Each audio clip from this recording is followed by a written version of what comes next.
Puspusan na ang paghahanda ni Mr. Universe Philippines 2026, Justin Dalampasig ng Jones Isabela para sa kanyang pagsabak sa Mr. Universe 2026 na gaganapin sa India, kung saan kanyang kakatawanin ang Pilipinas laban sa mga delegado mula sa 32 na bansa.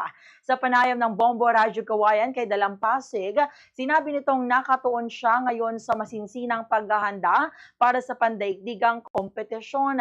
Kabilang dito ang physical conditioning, personality development at iba pang aspeto ng pageantry upang maipakita ang husay, talento at kakayahan ng mga Pilipino, lalo na ang mga Isabeleño, sa international stage. Si Dalampasig na tubong Jones at kinatawan ng lalawigan ng Isabela sa national pageant ay itinanghal sa grand winner ng Mr. Universe Philippines 2026. Dahil dito siya ang magiging opisyal na kinatawan ng bansa sa international competition at kauna-unahang pambato mula sa Isabela na nagwagi ng naturang pambansang titulo.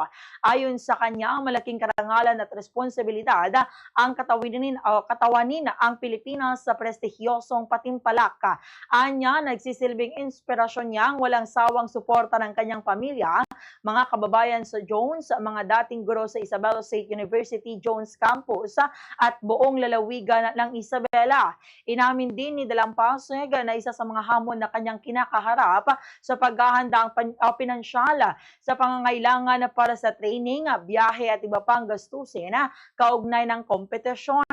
Gayunman, sinabi niyang higit na nagbibigay sa kanya ng lakas ng loob ang moral support at tiwala ng mga taong sumusuporta sa kanyang pangarap.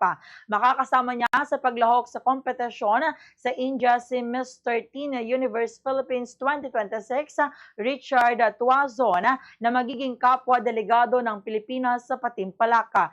Ayon pa kay Dalampasig, dalawa lamang silang opisyal na delegado na magtutungo sa India, kaya inaasahan nilang magtutulungan sila sa paghahanda, kabilang na dito ang pag-aayos ng kanilang kasuotan, makeup at iba pang pangangailangan sa pageant.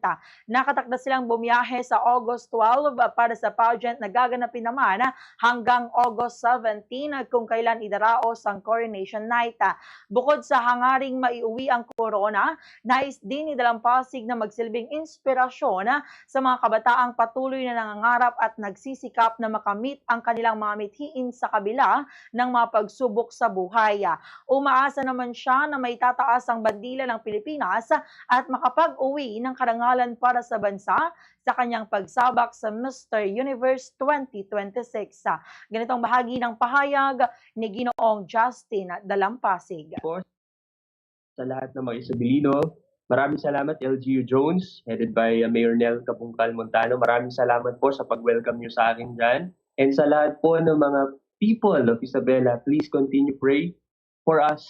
Kasi ito pong tagumpay na ito ay hindi para sa akin, kundi para sa ating lahat. And babaunin ko po yung pagmamahal. Babaunin ko po yung support ng bawat isa. And of course, to Bombo Radio, maraming salamat po for this great opportunity na makausap kayo at makapanayam niyo ako. At maraming salamat po and may the good Lord always bless us all. Fast sa Radio Bombo!